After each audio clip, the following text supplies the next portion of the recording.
be cursed.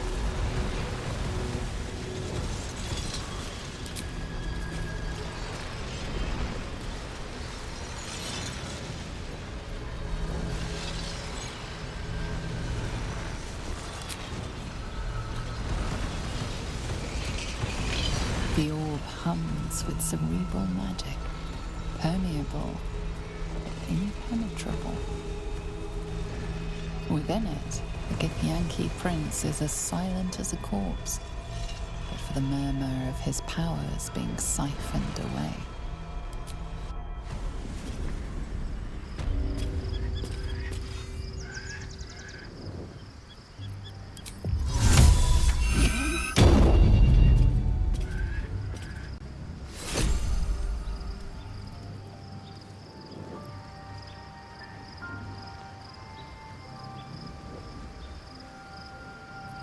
Best get going.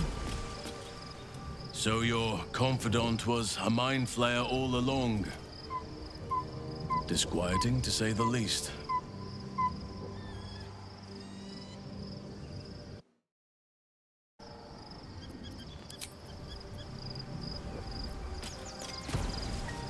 So your mysterious artifact, tamer of parasites, is only another parasite itself. How do you feel? Knowing the cost of keeping your transformation at bay.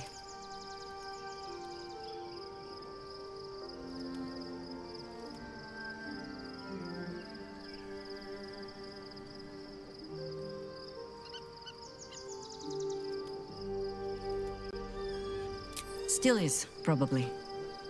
Along with a tadpole that, lest we forget, is just waiting for a chance to split your skull. Illithids are monstrous creatures. But in the end, they are only that. Creatures. And if it can, a parasite will keep its host fat, happy, and safe. Until it is finished feeding, at least. Am I comforting you? I am not comforting myself. Use the Emperor as it would use you. Or discard it. My days of doubting you are done. That speaks well of your taste. I've heard my share of bad ballads about things I never did. If you have questions, ask. Just don't expect my answers to rhyme.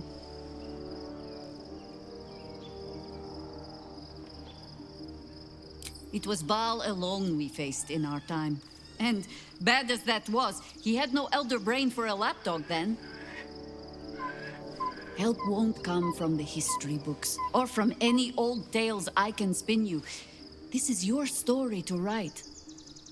There. Have I fulfilled my role as your wise and wizened elder?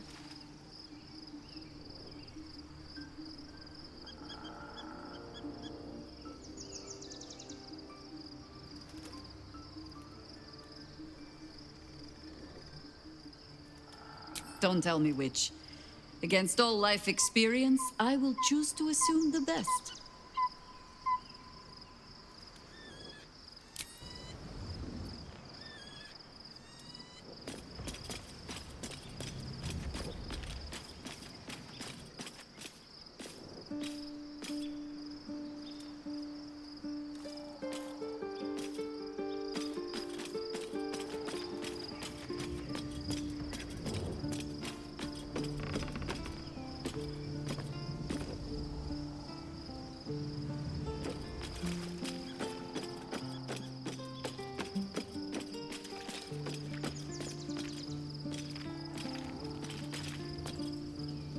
By Balduran's bones, this is a lot to take in.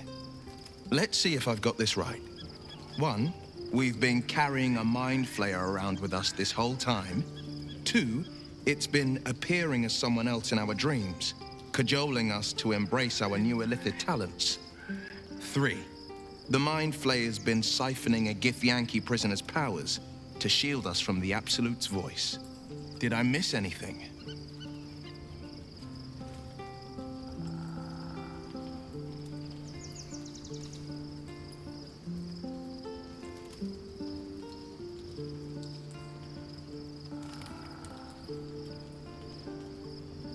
How could I forget? One of Baldur's Gate's most distinguished figures, a Mind Flayer's ally. Sensational tales, aren't they?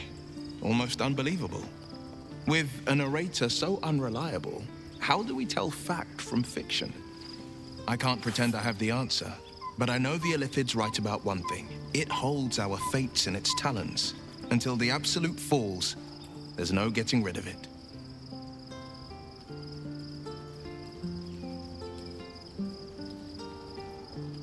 Yes, and at a great cost, partial ceremorphosis. I'm not about to make such a sacrifice. Not now, not ever. Thank you.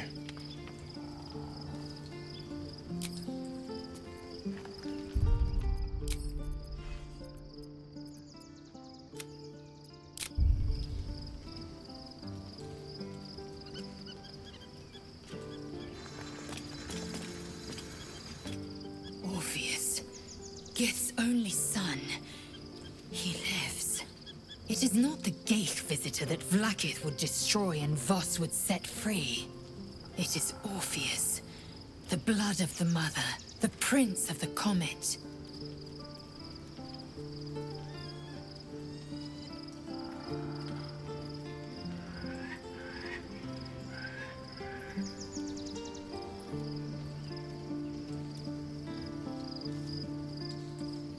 Listen close. The Emperor spoke only in half-truths. For you to know the tale of Orpheus, you must know the tale of Gith and of Vlaakith. Long ago, when we rose up against our Geich slavers, Mother Gith made for the Hells to secure an alliance with the archdevil Tiamat.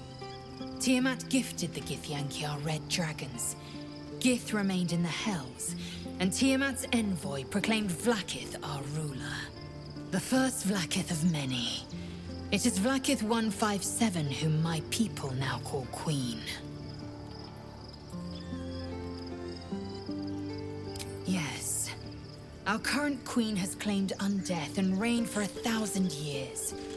But it was the first whom Orpheus tried to slay. Orpheus is Gith's only son. He led his mother's own honor guard in a coup against Vlaakith I. It was Kithrak Voss himself who slayed the prince in vicious battle.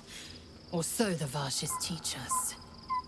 Yet the Prince of the Comet's been with us, subdued by that repugnant Illithid. Should Orpheus go free, he would tear Vlaakith's empire to pieces and build new glory from the scraps.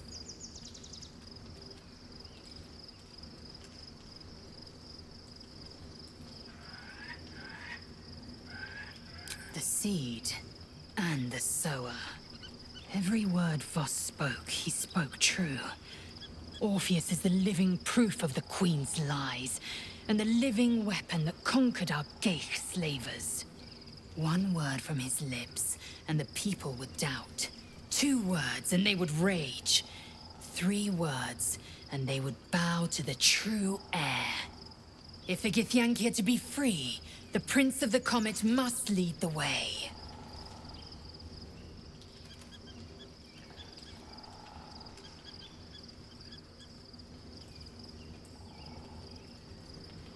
What about him?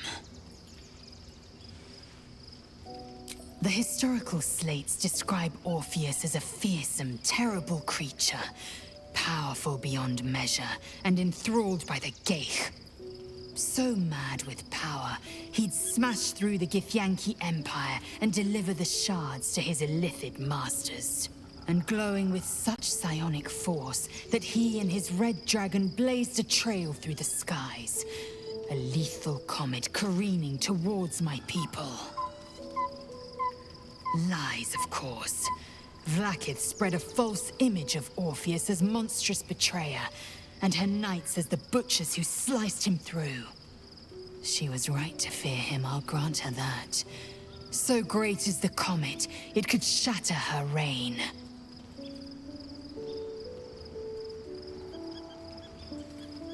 The Emperor may be loathsome, but it's right. Orpheus can disrupt a Geich hive mind. A talent like that makes the Prince a powerful shield and a powerful weapon. Why destroy a weapon like that, when you can contain it in a relic and keep it for yourself? A weapon is only an asset for as long as it isn't pointed at you. The means of Vlaakith's own end has been ripped away from her. Better to have Orpheus killed than to risk his escape. Better to risk the rise of Illithids than let the Prince of the Comet deny her the godhood she craves.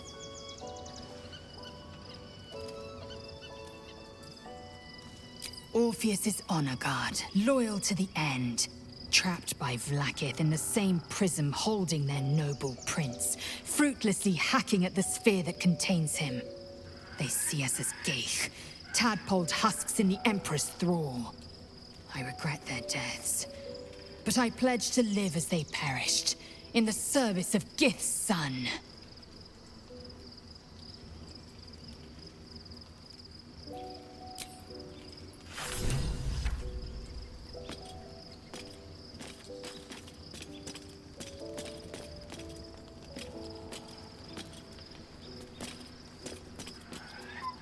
So, there's been a mind flayer inside the artifact, or astral prism, the whole time we've had it.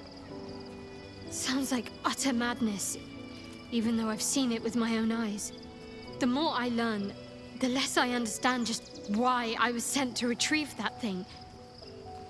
But it matters little now. I do not serve Shah anymore, nor the Mother Superior. The prism is no longer my mission. Saving my parents is. But I digress. Did you want something?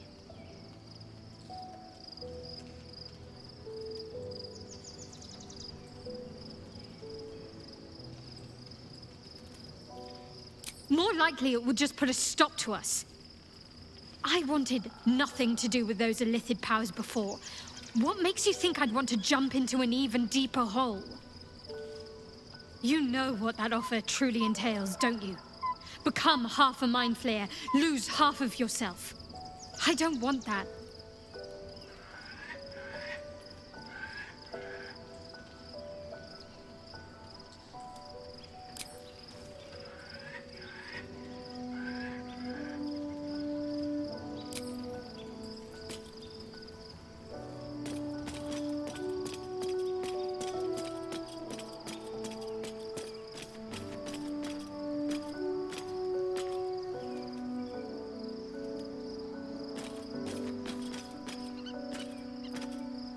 Copper for your thoughts.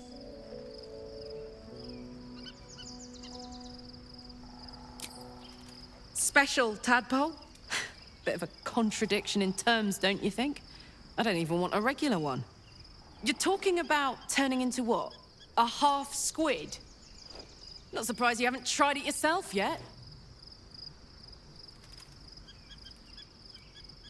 Thank the gods.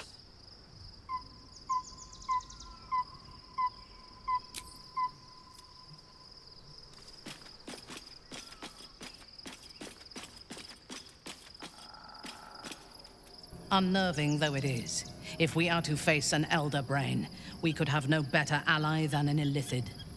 The Emperor is the reason we have made it this far. And if the Gith Prince's suffering is the price of our survival, so be it. We will need every advantage to survive the battles that are to come. And my Illithid parasite has already shown its worth. If this superior tadpole is capable of unlocking my mind's full potential, it is a tempting proposition. I am surprised you have not drawn on its power yourself.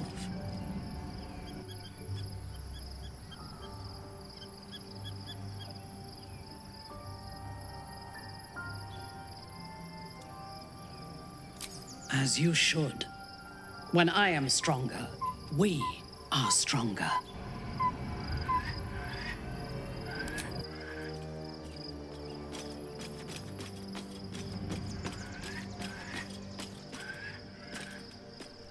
Oh, quite the rug pull, eh? A mind flayer manipulating us this whole time. Such creatures are not to be trusted as a general rule, though This one does appear to have had a significant hand in our survival up to this point. At best, an ally whose motivations remain shrouded in deceit. We should be wary of what such an alliance may cost us.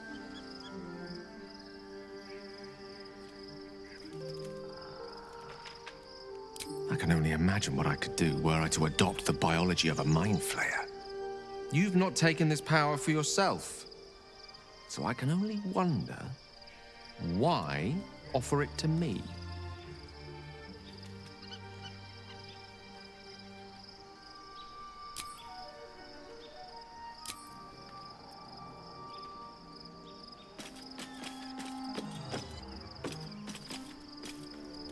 So, we owe our lack of tentacles to one of the very creatures that kidnapped us.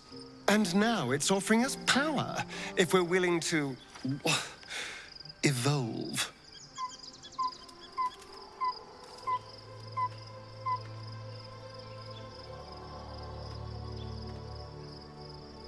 We both know what it is capable of, but I'm not touching it.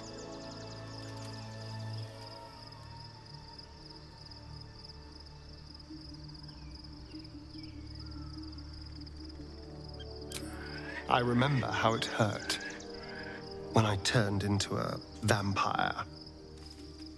My body writhed and warped while I was utterly helpless. The grip of death owned my heart as it beat its last. I don't want to turn into anything else. I can't do that again. I can't watch my body be taken over.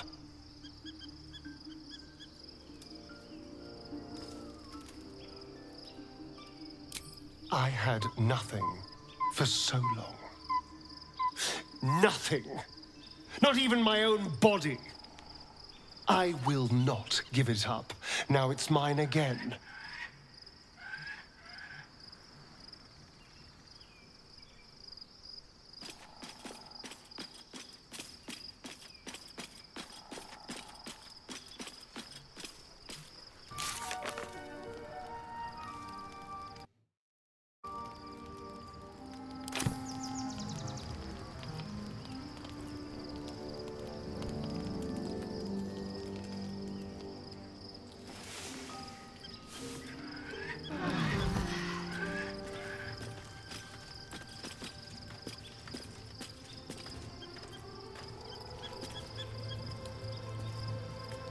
Wanted the easy path.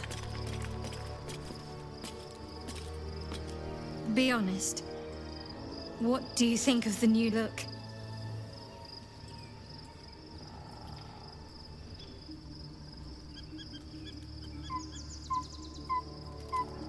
An unexpected benefit of my training. Any novice knows how to source the right herbs and mixtures to alter one's hair. Typically reserved for disguises and subterfuge rather than self-discovery. But I don't live by Shah's rules any longer.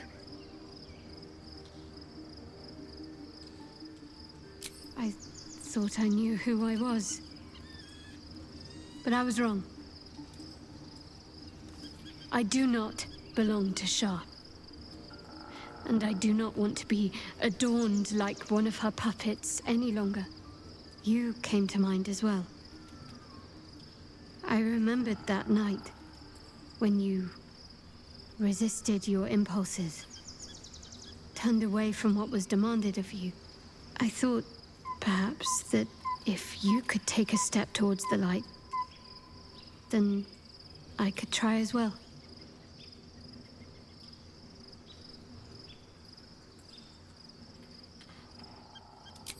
Well, I'm glad someone does. Perhaps I'll get used to it. I have a lot to get used to right now.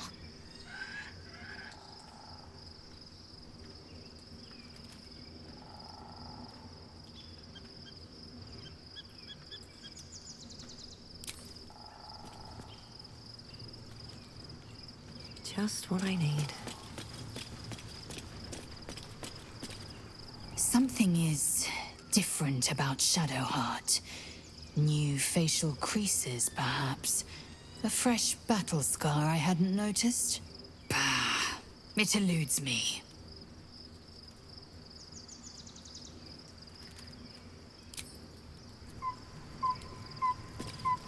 Love Shadowheart's new look. Softer, less severe. It suits her.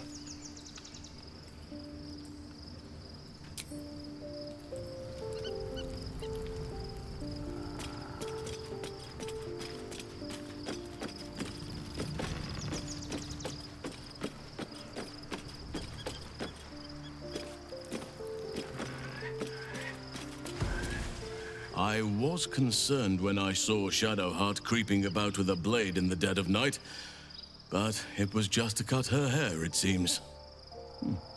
It suits her.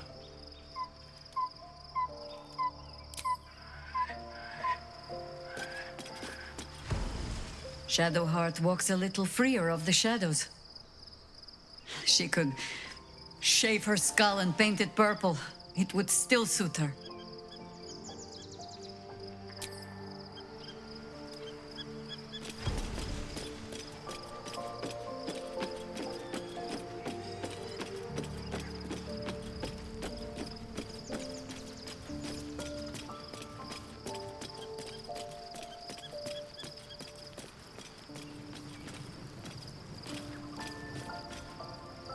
Gods, Shadowheart looks like a stack of gold.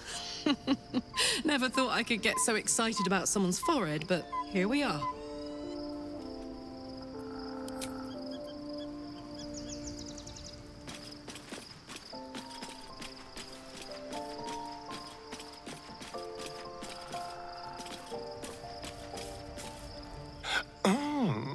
We have a new look for a new Shadowheart. Nice as it is, she still doesn't have the best hair in the camp.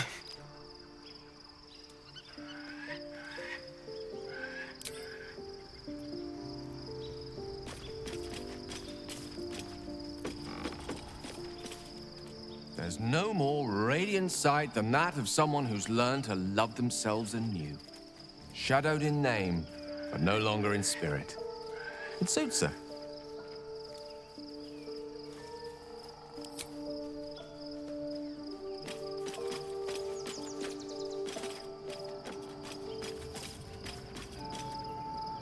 Shadowheart looks different.